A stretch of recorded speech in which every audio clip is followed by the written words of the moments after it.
ಬಿಚ್ಚಿರಿ ಬೇಡಿನ. ನಾನು ನಿಮ್ಮ ಮನೆಯಲ್ಲೇ ಹೇಳಿದ್ದೀನಿ ನನ್ನ ನಿರ್ಧಾರ ಏನು ಅಂತ. ನಾನೇನಾದ್ರೂ ಬೇಡಿ ಬಿಚ್ಚೋದಾಗಿದ್ರೆ ಸ್ಟೇಷನ್ನಲ್ಲಿ ಇಲ್ಲಲ್ಲ, ಅದು ಆಮ್ಯಾಗ ನೋಡ್ಕೊಳ್ಳೋಣ. ನಿಂಗೇನು ಕಂಪ್ಲೇಂಟ್ ಕೊಟ್ಟಾರಲ್ಲ, ಅವರು ಬಂದವ್ರ, ಅವ್ರ ಬಾಯಿಂದನೇ ಕೇಳು.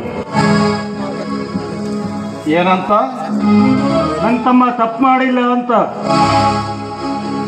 ನಿಮ್ಮ ತಮ್ಮ ತಪ್ಪು ಮಾಡಿಲ್ಲ ಅಂತ ಅವರೇ ಹೇಳ್ಯಾರ. ಸ್ನೇಹ ಏನಮ್ಮ? ಅದು ಸರ್, ಜಿತೇಂದ್ರ ನನ್ನ ಮೇಲೆ ಅತ್ಯಾಚಾರವೆಸಗಿಲ್ಲ ಸರ್. ನಾನು ಕೊಟ್ಟಿದ್ದು ಸುಳ್ಳು ಆರೋಪ. ಸ್ನೇಹ ಏನಮ್ಮ ಮಾತಾಡ್ತಾ ಇದೀಯಾ? ಹಿಡ್ದಿಲ್ಲ ತಾನೆ? ಏಯ್, ಏನು ಪೊಲೀಸರ ಜೊತೆ ಆಟ ಆಡ್ತಾ ಇದೀಯಾ? ತಪ್ಪು ಇನ್ಸ್ಪೆಕ್ಟರ್, ತಪ್ಪು. ಅವಳೇ ನನ್ನ ಮೇಲೆ ಬಲಾತ್ಕಾರ ನಡೆದಿಲ್ಲ ಅಂತ ಹೇಳುವಾಗ ಕೈಗೆ ಹಾಕಿದ ಬೇಡಿ ತೆಗಿಲಿಕ್ಕೆ ನಿಮಗೇನು ದಾಡಿದ್ರಿ? ಕೈನ ಬೇಡಿನ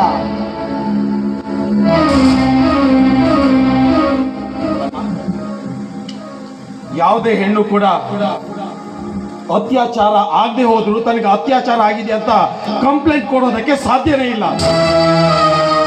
ಅದರಲ್ಲಿಯೂ ಈ ಸಮಾಜದಲ್ಲಿ ಅದೆಷ್ಟೋ ಹೆಣ್ಣು ಮಕ್ಕಳು ಅತ್ಯಾಚಾರ ನಡೆದ್ರು ಟಿವಿ ಮಾಧ್ಯಮಗಳಲ್ಲಿ, ಪೇಪರ್ನಲ್ಲಿ ನಮ್ಮ ಹೆಸರು ಬಂದು ಮನೆತನದ ಮಾನ ಮರ್ಯಾದೆ ಎಲ್ಲ ಮಣ್ಣಪಾಲಾಗುತ್ತೆ ಅಂತ ಅದನ್ನೆಲ್ಲ ತಮ್ಮೊಳಗೆ ಮುಚ್ಚಿಟ್ಕೊಂಡಿರೋ ಅದೆಷ್ಟೋ.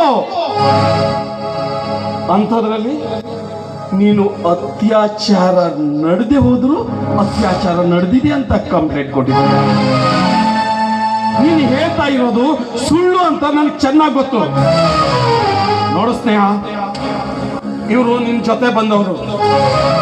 ಅವರೇನಾದ್ರೂ ನಿನಗೆ ಬೆದರಿಕೆ ಹಾಕಿದ್ರೆ ಹೇಳು, ಆ ಬಡ್ಡಿ ಮಕ್ಕಳನ್ನ ಸೋದ್ದು ಒಳಗೆ ಹಾಕಿ ನಿನಗೆ ರಕ್ಷಣೆನ ನಾನು ಕೊಡ್ತೀನಿ.